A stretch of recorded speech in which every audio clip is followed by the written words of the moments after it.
오늘 하루도 수고한 당신에게 쉼표가 되는 시간, 당신의 밤 쉼표 하나입니다.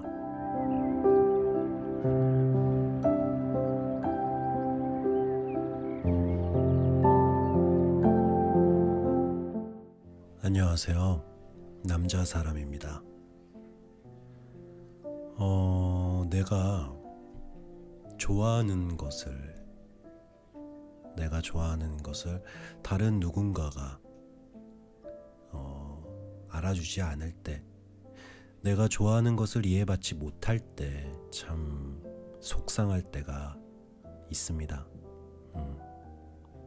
그 이해를 받지 못하는 사람이 자신에게 소중한 사람이라면 더욱 속상하죠.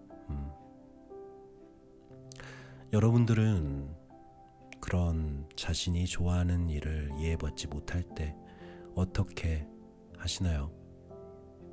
오늘 우리 앤도 자신이 좋아하는 일을 이해받지 못하는데 그걸 어떻게 해결하는지 빨간머리 앤 26번째 이야기 속에서 한번 찾아보도록 하겠습니다.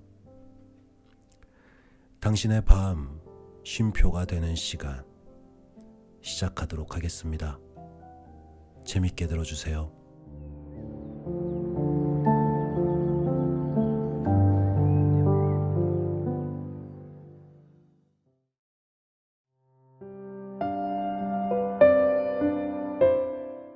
스테이시 선생님과 제자들이 학예회를 열다.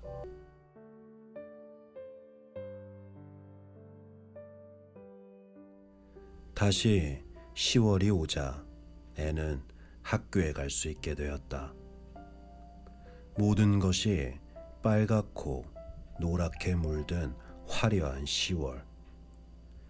싱그러운 아침마다 골짜기에는 가을의 요정이 햇빛에 말리려고 쏘아부은 듯한 자줏빛, 진주빛, 은빛, 장밋빛, 푸른빛, 연한 안개가 가득 떠다녔다.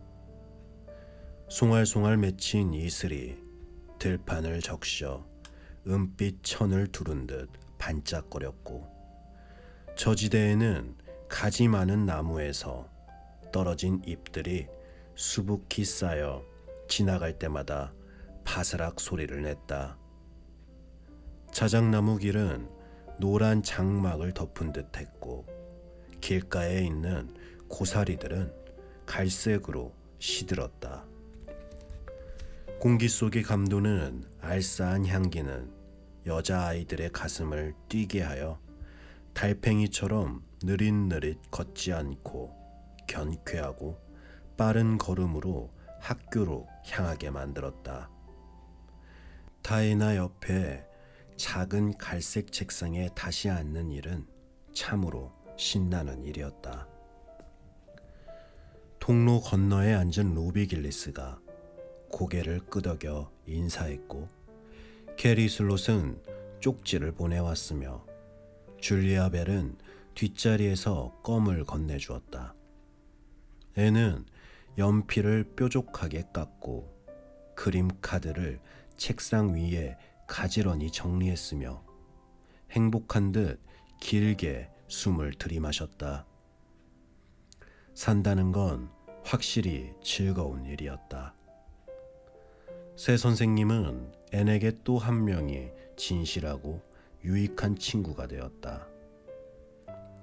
스테이시 선생님은 밝고 이해심이 많은 젊은 여성으로 학생들의 마음을 사로잡았으며 정신적으로나 도덕적으로 아이들 각자가 지닌 재능을 끌어내 주었다.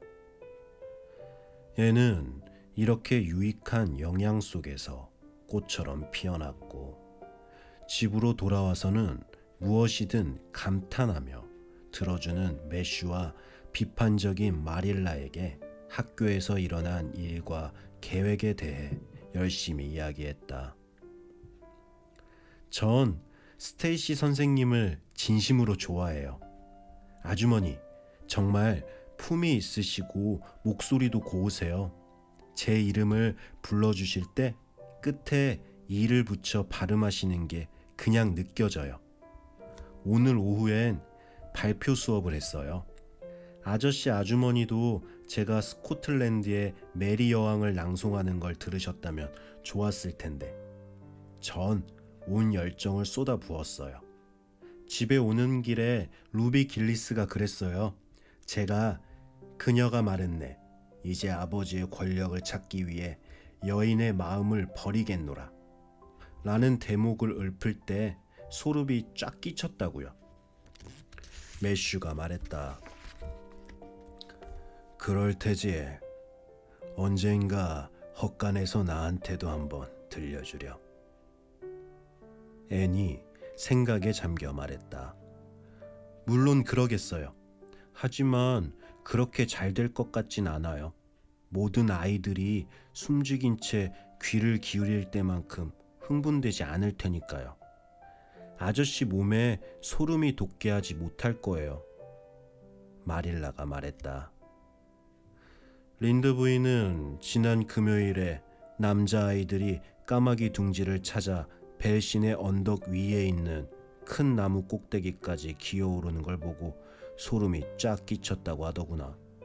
그것도 스테이시 선생님이 시키신 거냐? 앤이 설명했다. 하지만 자연 수업을 하려면 까마귀 둥지가 있어야 했어요. 그날 오후는 야외 수업이었거든요. 야외 수업은 정말 재미있어요, 아주머니. 그리고 스테이시 선생님은 뭐든 설명을 아주 잘해주세요. 야외 수업이 있는 날엔 장문을 해야 하는데 제가 제일 잘 써요. 잘난 체가 심하구나. 선생님이 그렇게 말씀하셔야지. 하지만 선생님이 그러셨는걸요? 정말로 제가 잘난 체 하는 게 아니에요. 기하도 못하는 주제에 어떻게 그래요? 그래도 요즘 들어 조금씩 이해가 되긴 해요. 스테이시 선생님이 잘 가르쳐 주시거든요. 하지만 결코 잘할 순 없을 거예요. 이건 겸손한 생각이잖아요. 그래도 장문은 참 좋아요.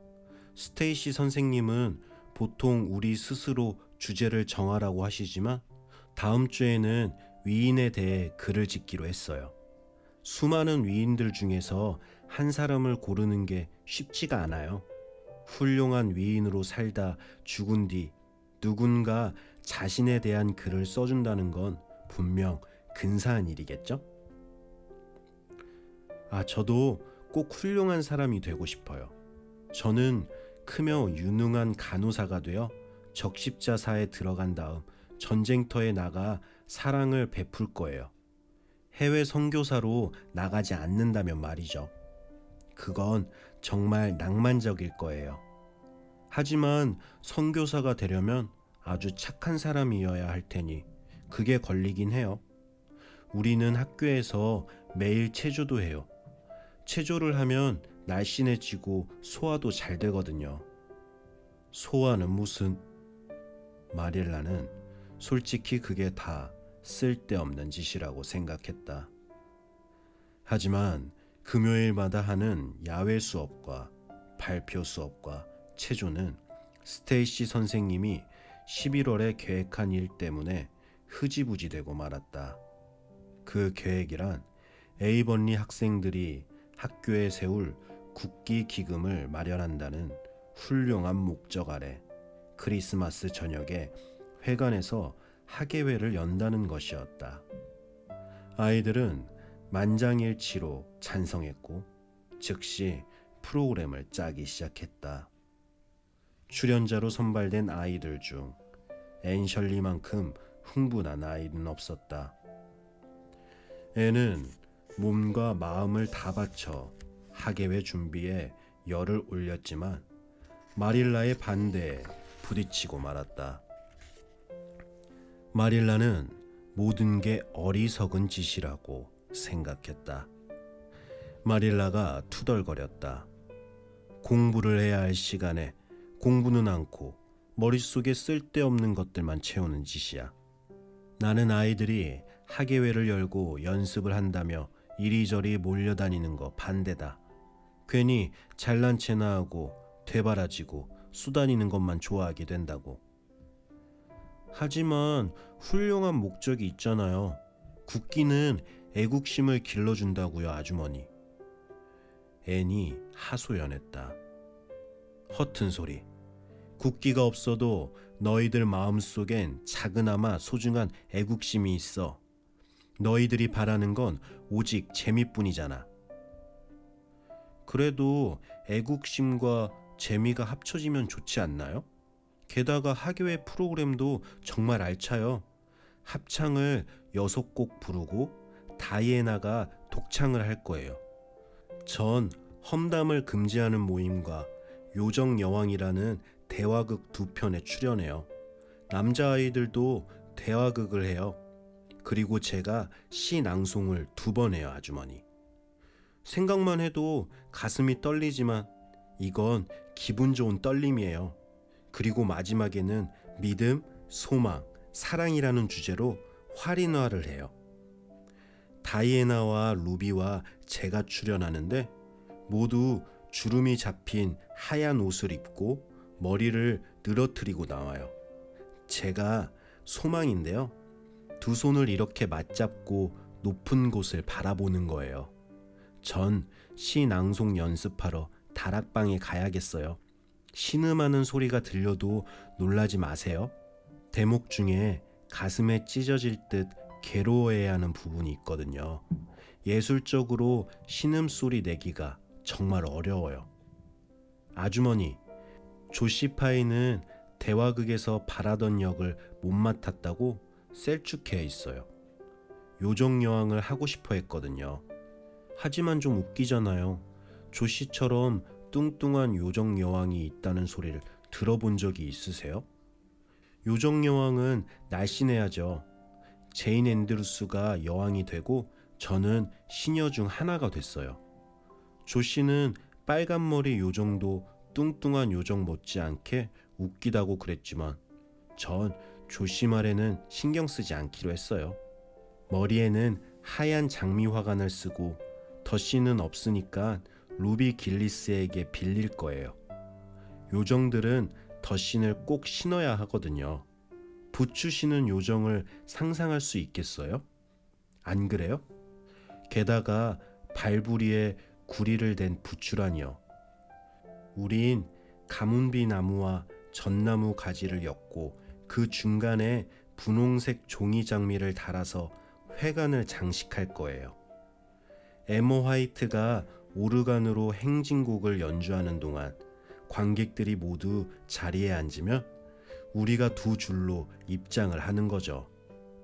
아, 마릴라 아주머니, 아주머니가 저만큼 하계회에 열광하지 않는다는 건 알아요.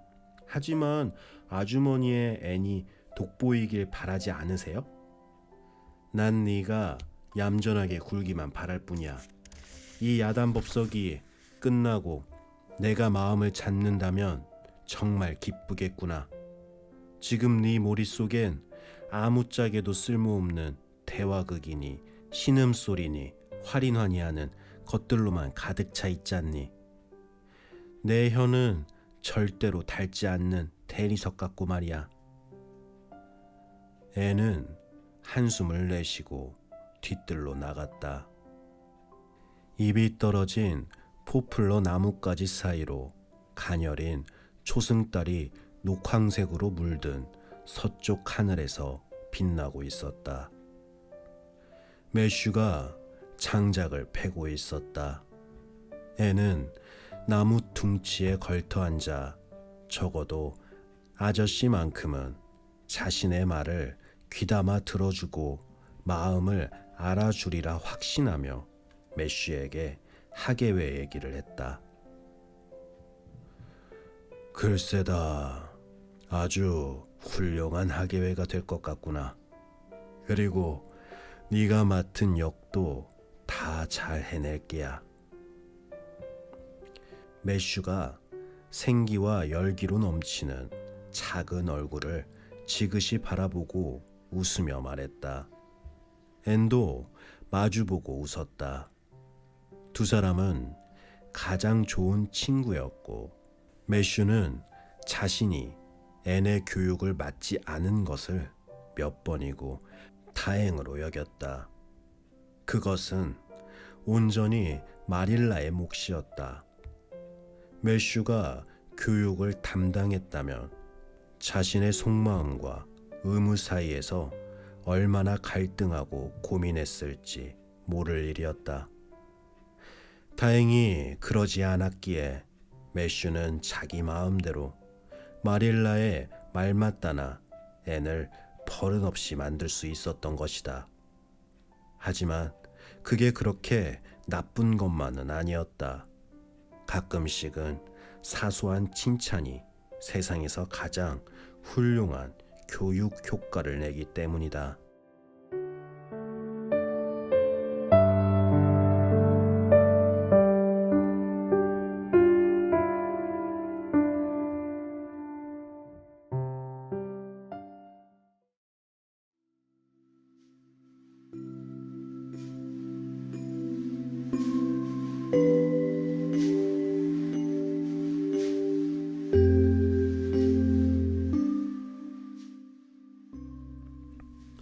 네, 참, 이 적당함이란 무엇일까요?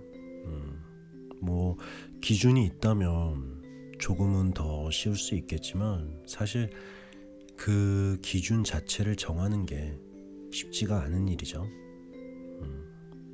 하지만 확실한 건 언제나 이렇게 냉정한 것보다는 가끔씩 주는 그런 칭찬은 분명히 좋은 영향을 주는 것 같습니다. 그럼 오늘 밤은 오랜만에 여러분에게 스스로에게 칭찬할 수 있는 그런 밤이 되면 어떨까요? 당신의 밤 쉼표 하나, 오늘은 여기까지 하도록 하겠습니다. 저는 남자 사람이었습니다. 편안한 밤 되세요.